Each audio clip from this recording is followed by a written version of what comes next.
देशात सर्वत्र काही चांगल्या पद्धतीने सुरू आहे असं आपल्या सर्वांनाच वाटतंय. पण गेल्या 34 महिन्यांपासून मणिपूर मधली परिस्थिती जर तुम्ही पाहिली तर तुम्ही स्वतः अस्वस्थ व्हाल. जागतिक पातळीवर इस्रायल, रशिया, हमास अशा देशांमध्ये युद्ध सुरू आहेतच, पण भारतात मात्र देशांतर्गतच आजही मनसुन्न करून टाकणारे युद्ध सुरू आहे. आता मणिपूरचे मुख्यमंत्री, माजी फुटबॉलपटू आणि माजी पत्रकार एन बिरेन सिंग यांनी अखेर सोमवारी म्हणजेच 10 फेब्रुवारी रोजी आपल्या पदाचा राजीनामा राज्यपालांकडे सोपवला. आता हा राजीनामा देताना 14 आमदार आणि भाजप नेते संदीप पात्रा हे त्यांच्या सोबत होते. दिल्लीत बोलावून त्यांना राजीनामा द्यायला सांगितला गेला आणि देतात की नाही हे पाहण्यासाठी पात्रा यांना मुरारी म्हणून पाठवले असेल अशी चर्चा सुरू झाली. दिल्लीला बोलावून बरेन यांच्यावर कोणत्या प्रकारचा दबाव आणला गेला ज्यामुळे त्यांनी गेल्या 34 महिन्यांनंतर आत्ता राजीनामा द्यायची जाग आली? मणिपूर विधानसभेत काँग्रेसने आणलेल्या अविश्वास ठरावानंतर बिरेन यांची परिस्थिती इतकी बिकट बनली की त्यांना काढून टाकलं आहे असं न भासवता पद सोडायला लावण्यात आलं असं दिसून येतंय. आता हे सगळं प्रकरण काय आहे समजून घेऊया आजच्या या व्हिडिओमधून. नमस्कार, मी अनुष्का आणि तुम्ही पाहताय दैनिक राज्य लोकतंत्र. तब्बल 34 महिने पूर्ण झाले तरी मणिपूरला लागलेली जातीय दंगल शांत झालेली नाही. या दरम्यान अनेक प्रसंग आले जेव्हा केंद्र सरकारनेच मणिपूरचं सरकार बरखास्त करायला पाहिजे होतं, पण आपला राजकीय स्वार्थ साधण्यासाठी दोन जातींमध्ये प्रचंड तेढ निर्माण करून पोळी भाजून घेण्याच्या प्रयत्नात संपूर्ण मणिपूर भाजून निघालं आणि यामध्ये मणिपूरच्या मुख्यमंत्र्यांचं तोंडही काळवंडून निघालं आहे असं म्हणावं लागेल. पण हे सगळं इतक्यावर थांबलं नाही. गेल्या लोकसभेच्या शेवटच्या अधिवेशनात पंतप्रधान मोदी यांच्यावर विरोधकांनी अविश्वास ठराव आणला. तो फेटाळला जाणार हे माहीत असताना देखील त्यावर राष्ट्रीय चर्चा घडवण्यासाठी ते करावं लागलं.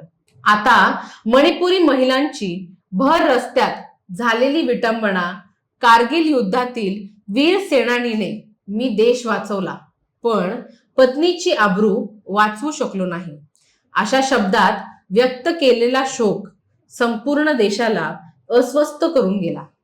पण जी मुख्य व्यक्ती यामुळे अस्वस्थ व्हायला पाहिजे होती ती म्हणजे त्या ठिकाणी असलेला राज्यकर्ता वीरेंद्र सिंग. मात्र आपण राजीनामा देणार नाही याच मतावर ते ठाम राहिले. बरं, त्या पदावर बसून त्यांनी परिस्थिती शांत केली असंही काही दिसून आलेलं नाही. अविश्वास ठरावावर बोलताना पंतप्रधानांनी मणिपूर शांत होत आहे असा दावा केला. मात्र स्थानिक लोकांच्या छावण्यांमध्ये परिस्थिती अशीच राहिलेली आहे. या उलट घरं जळली, आपण माणसे हरवलेली गर्दी त्या छावण्यांमध्ये वाढतच राहिली. पंतप्रधान बोलले तरी त्यांना देण्यात आलेली माहिती चुकीची असल्याचं पुढे स्पष्ट झालं होतं. लोकसभा निवडणूक निकाल हाती पडल्यावर भाजपच्या राष्ट्रीय मार्गदर्शक सरसंचालक मोहन भागवत यांनीही मणिपूर शांत व्हायची वाट पाहतय, त्याला प्राधान्य दिले पाहिजे अशी सरकारला आणि नरेंद्र मोदींना आठवण करून दिली होती. आता ही मोठी घटना ओढवली ती मणिपूरच्या मुख्यमंत्री महोदयांच्या कारभारामुळे.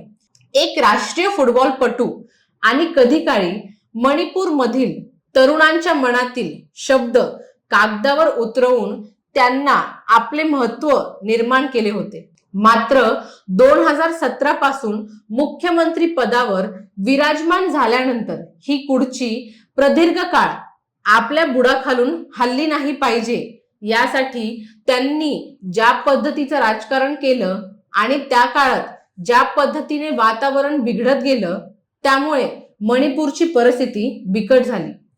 3 मे 2023 या तारखेपासून मैतेई आणि कुकी या 2 जातींमध्ये भडकलेला हिंसाचार सर्वसामान्यांना आगीच लोटणारा ठरला. अनेक स्त्रियांचे झालेले विनयभंग आणि पापी कृत्य संपूर्ण जगात धिक्कारली गेली.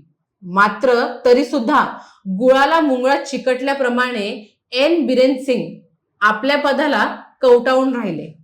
यावेळी मात्र जनसागर भडकला होता. त्यांनी राज्यातील मंत्र्यांची, आमदारांची घरे पेटवली. सर्व घटकातील माणसांचे विस्थापन या काळात मणिपूरने अनुभवले. यात किती मेले आणि किती जळून कोळसा झाले याची मोजणी करणं कॅल्क्युलेटरलाही जमेल की नाही असं म्हणावं लागेल.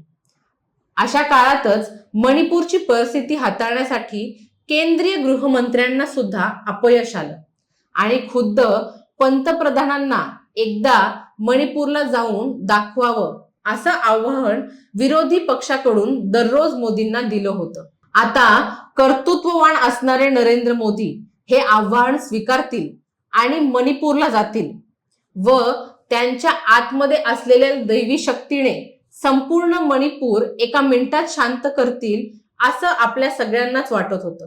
पण दुर्दैवाने ही गोष्ट पंतप्रधानांना मणिपूरला जाण्यासाठी वेळच मिळाला नाही. कामाच्या व्यस्ततेमुळे त्यांना कदाचित वेळ मिळाला नसावा. नाहीतर मणिपूरचा वाद संपवणं म्हणजे पंतप्रधानांसाठी 1 मिनिटाचा खेळ. आता 2 जातींमध्ये इतका तणाव वाढला आहे की त्यामध्ये कुणाचीही बाजू घेणं किंवा कोणालाही समजावून सांगणं हे केंद्र सरकारच्या हाताबाहेर गेलेलं आहे.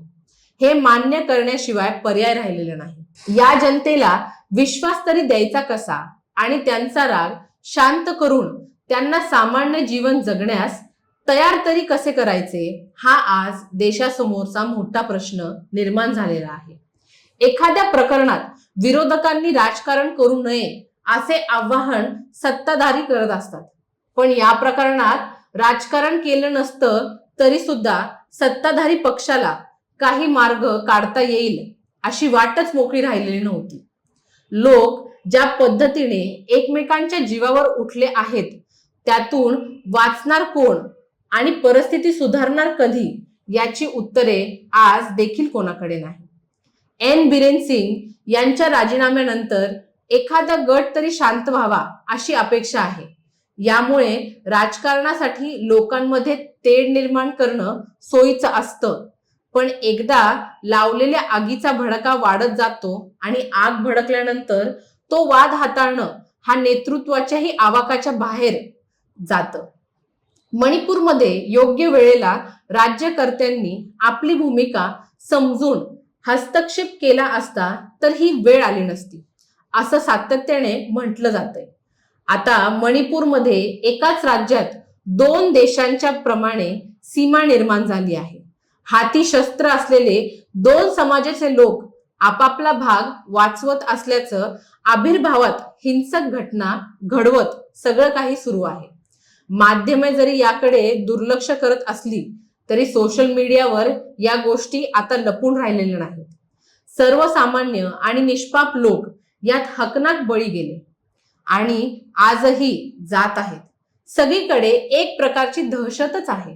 जळालेली घरे, इमारती, वाहने, काळवंडलेला परिसर घेऊन एक असुरक्षित जीवन जिथे लोक जगत आहेत.